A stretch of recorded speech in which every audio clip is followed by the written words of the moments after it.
Hi! In front of me is Motorola Moto G52, and today I would like to show you how you can operate all vibration options on this device.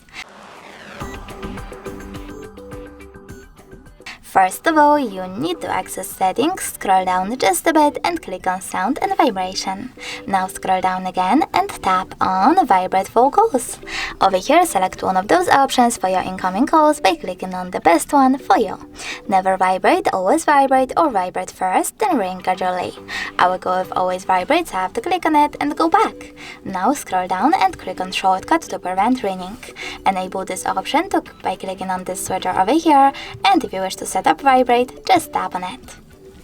After that, you need to tap on the switchers next to outgoing call vibration, charging sounds and vibration, and that vibration to turn them on or off. Thanks so much for watching. If you enjoyed this video, leave a like, comment, and definitely subscribe. Bye!